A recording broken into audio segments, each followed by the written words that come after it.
Dis-moi Steve, on se retrouve où aujourd'hui? Bonjour, on se trouve place l'Escalier. C'est une place qui a été donnée à la ville au 19e siècle par la famille du même nom, à la condition qu'aucune construction en dur ne s'y fasse. C'est une place sur laquelle se tient le petit marché du jeudi matin.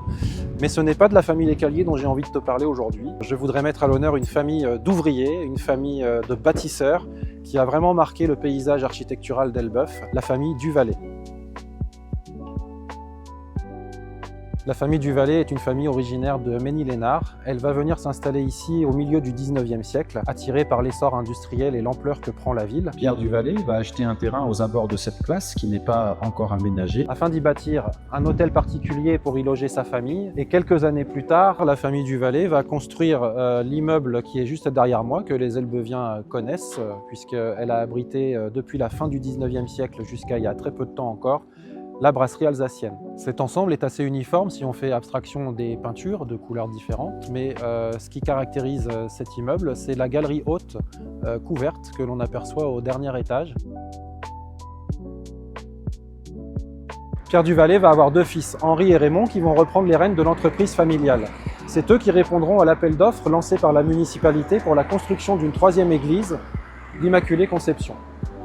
La construction de cette église a été une véritable consécration pour les frères Duvallée. Il y a un petit clin d'œil assez amusant que je tenais à te montrer, c'est cette statue de Saint Henri. Petit clin d'œil à Henri Duvallée, évidemment, Saint Henri étant le patron des bâtisseurs, représenté avec une église dans la main. Autre petit clin d'œil, dans le cœur de cette église, Henri Duvallée s'est réservé une place de choix. Il a offert un vitrail, et c'est celui que tu aperçois au centre.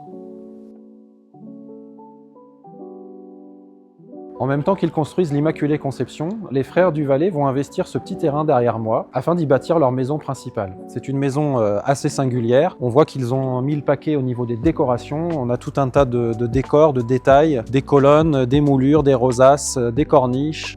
C'est ni plus ni moins qu'une vitrine de leur savoir-faire. Ils savent que les plus grosses fortunes de la ville et de la région viendront à l'inauguration de la nouvelle église et ils veulent pouvoir montrer tout ce qu'ils savent faire. Alors nous voilà de retour au cimetière Saint-Jean, tu le connais presque aussi bien que moi maintenant. Les frères Duvallée ont tellement bien réussi que de nombreuses familles vont faire appel à eux pour leur dernière demeure ici. C'est le cas de cette chapelle funéraire derrière moi, signée Duvallée, et puis je t'emmène voir la sépulture de famille des Duvallée. Le cordonnier étant le plus mal chaussé, tu aperçois derrière moi ce qu'il reste de la sépulture de famille des Duvallée. Elle a été rasée car certainement trop dangereuse. Sur un vieux plan du cimetière qui date de 1867, seules deux chapelles sont matérialisées par leur forme géométrique, la chapelle des Duvallée et la chapelle des Chenevières que tu aperçois derrière moi.